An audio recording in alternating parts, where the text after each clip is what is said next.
대학 입시요. 정말 우리 사회가 공정사회라면, 문정권이 서민을 위한다면 대학 입시를 적각 과거 학력고사 체제로 복귀시켜야 됩니다.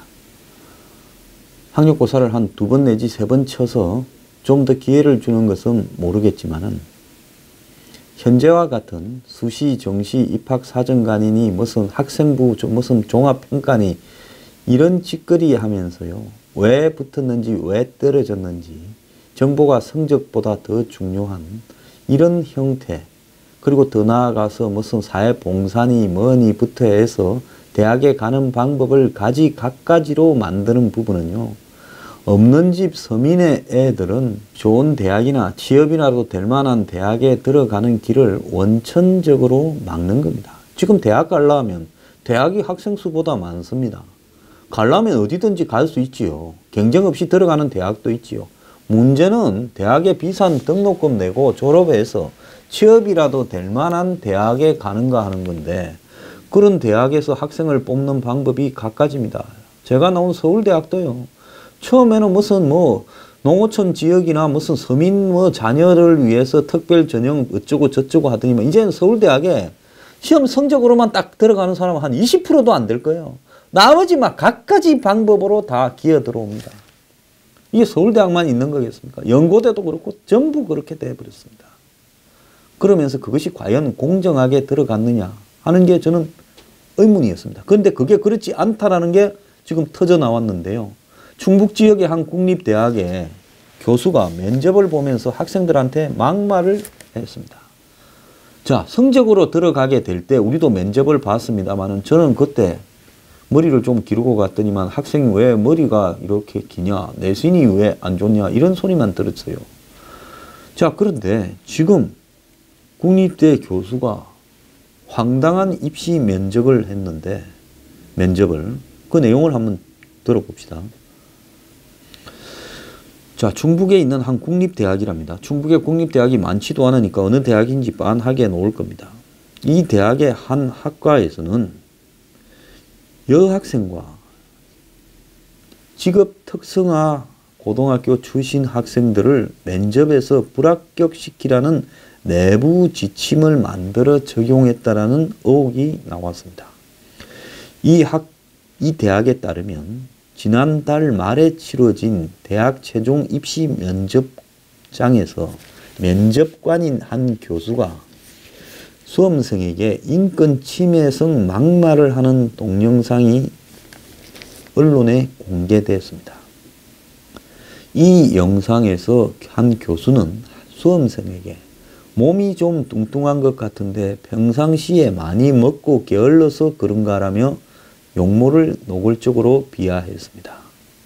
이 수험생이 근육이라고 답하자 내가 근육인지 비계인지 어떻게 아느냐고 되물었다고 합니다. 자, 몸이 뚱뚱하고 뚱뚱하지 않은 게 대학에 가는데 무슨 상관이며, 비계라는 말은 동물한테 돼지 비계라고 하지 사람 비계라고 합니까? 체지방이라고 하지요. 이런 개자식이 있습니까? 자, A 교수는 또 수험생에게 근육인지 확인해 보겠다고 갑자기 발굽혀 패기를 시켰다고 합니다. 자, 없는 집 아들, 직업계 고등학교, 즉 공고, 상고 출신들 오니까 우습게 보였습니까? 자, 이렇게 하는 거는 뭐겠어요? 뽑을 놈들 미리 정해놓고 형식적으로 면접을 하다 보니 떨어뜨릴 애들이 귀찮아서 너네들 떨어질 건데 면접 보러 왜 왔냐는 심리에서 이 짓거리 하는 게 아니겠습니까? 미안한 얘기지만은 교수가 이랬대요. 범죄율이 가장 높은 남자아이들은 호르몬이 밑에서 자란 아들들이라면서 해당 수험생의 가정 환경을 비하하는 발언도 일삼았다고 합니다. 이 자식은요, 잡아다가 징역을 한 10년을 때려야 됩니다. 이런 개자식이 어디 있습니까? 심지어 만약 합격시켜주면 방망이를 하나 가져와 언제든지 너를 때려도 좋다라는 전제 조건으로라며 합격 조건이 구타를 견뎌내야 하는 거라는 황당한 말까지 했습니다. 아니, 대학에 학생 성적으로 가는 것이지 교수의 폭행을 견디낼 맷집 좋은 놈이 가는 데입니까? 이 무슨 소리를 하는 거예요? 자, 국가인권위원회법에 가족 상황 용모를 출신 지역에 따라 특정인을 불리하게 대하는 것은 인권 침해죠. 이 대학의 면접 유의 사항에도 이렇게 하면 안 되게 되어 있습니다. 그래서 언론이 이 교수하고 연락을 시도했는데 안 됐다는 거예요. 근데 이 대학의 항공 관련 학과, 중국의 어떤 대학에 보니까 무슨 드론 항공과가 있는데 그 대학이 아닌가 모르겠는데요.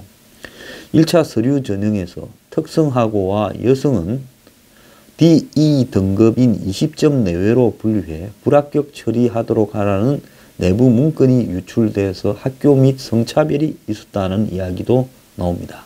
이 학과 지원자 240명 중 여학생이 18명이었는데 한 명도 면접을 통과하지 못했고 특성하고 출신은 12명이었는데 3명이 서류 전형을 통과했지만은 최종적으로는 안 됐다는 면접에서 떨어지겠죠. 그래서 3년간 이 학과에 특성하고 출신이나 여학생이 하나도 없었던 것은 면접 지침 때문이라는 거죠. 학교는 지침을 공유했지만은 평가에는 적용하지 않았다고 오리발을 내미는데요. 공식 사과하겠다 하지만은 이렇게 사과로 넘어갈 일이 아니라, 자, 이 문제의 본질을 우리가 이해를 해야 됩니다. 자, 이 문제만 있었던 것 아닙니다. 중계동, 상계동 출신이 있었는데 거기는 똥냄새 난다고 안 갔는데 이런 발언도 했다고 합니다. 자, 이게 교수라는 인간이 할 짓입니까? 그럼 이게 본질이요. 청와대는 이게 이제 좀 더 확대되면 조사를 지시해서 사법 처리했다 어쨌다 하겠죠. 근데 이게 교수 하나 사법 처리해서 될 문제가 아닌 게요. 대학 입시가 근본적으로 공정하지 못해서 학과 차원의 지침을 가지고도 특성화 고등학교, 공고 상고 놓은 애들을 배제시키고 공고 놓은 애들이겠죠 주로. 또 여자애들 안 뽑았다는 거 아닙니까? 그러니 지금 한간에 보면요. 특정한 고등학교, 부자들이 가는 그런 고등학교를 우대하는 지침이 있다라는 말도 있고 또 특정한 집단이 우대된다라는 말도 있습니다. 자, 지금 솔직히 말하면 대학 입시가요. 이제 엿장수 마음대로 뽑고 있어요.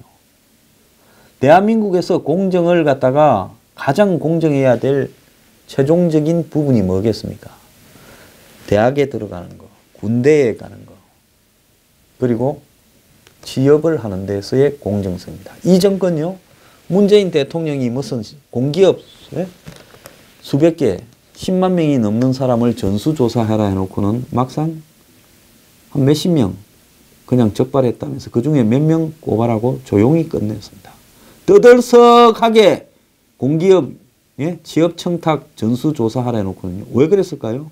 이 정권이 정권 바뀌고는 취업 청탁 안 했을까요? 나도 이 정권의 고위층이 자기 자식을 어디에 뭐 했나 들은 게 있습니다. 물어보면 내가 대답해 줄게요. 자, 그러다 보니 이 정권 또한 떠들썩하게 국민 앞에 점수 따놓고 사람들은 머리가 나쁘지요. 시간이 지나면 다 있습니다. 박수 칠 때 여론조사 할 때 눌러주고는요. 그러고는 슬그머니 말아요.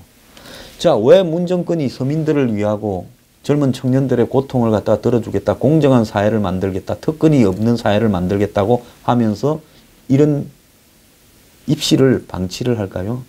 지금 입시는요. 집안 좋고 돈 많고 이러면 압도적으로 들어가기 쉽게 구멍들을 만들어 놨습니다. 대한민국 사회가요.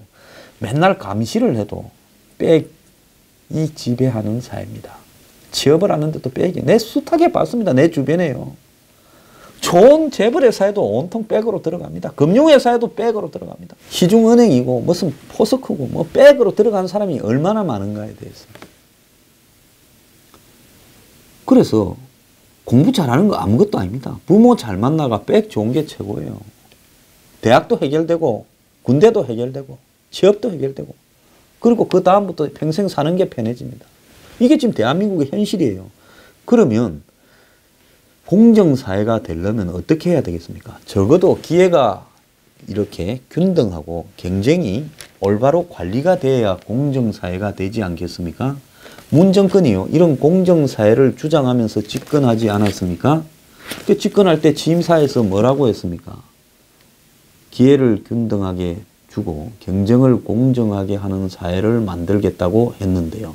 이번에 이 면접에서 드러난 것은 한마디로 대학 교수 한 명이 붙이고 떨어뜨리고를 좌우할 수 있는 권한이 있다는 걸 과시하다 보니까 오바가 된 내용이죠. 자, 대학 차원에서 또 학교의 무슨 이사진 차원에서 얼마든지 붙였다 떨어뜨렸다를 좌우할 수 있는 게 지금 대학의 입시 제도입니다.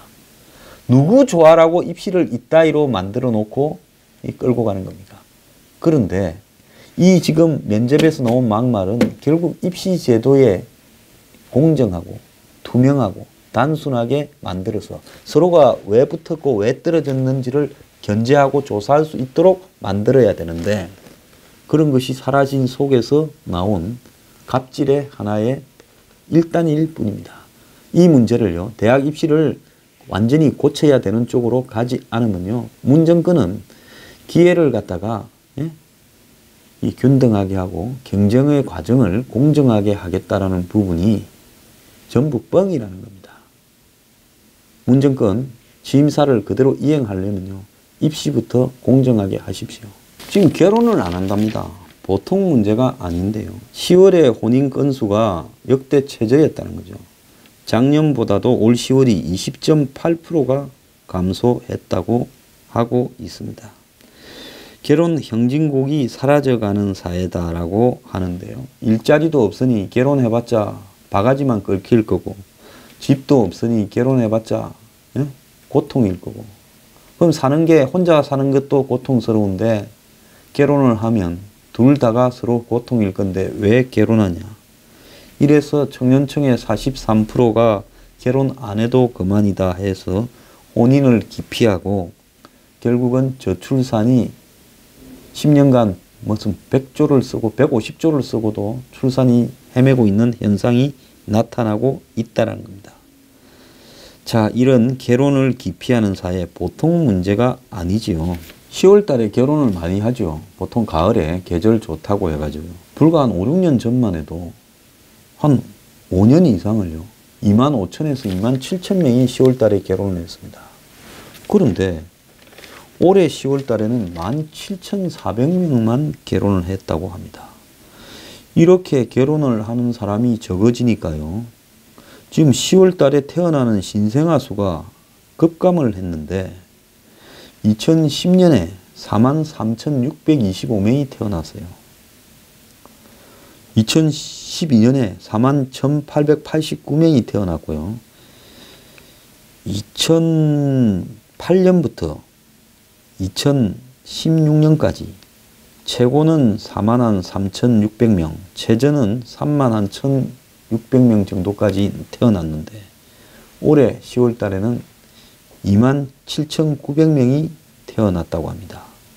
그런데 내년에 태어날 애는 더 작겠지요. 왜? 올해 결혼 건수가 작았으니 올해 결혼한 사람이 내년에 내후년에 아기를 놓지 않겠습니까? 정말 이 나라 이러다가 신생아 찾아보기 어렵고 결혼한 사람 찾아보기 어렵게 돼버렸습니다. 그런데도 이 정권은 뭐가 문제인지도 모릅니다. 최저임금 이야기한다고 정규직 이야기한다고 결혼과 출생이 늘어나지는 않는다는 걸 젊은 사람들이 이렇게 행동으로 보여주고 있죠.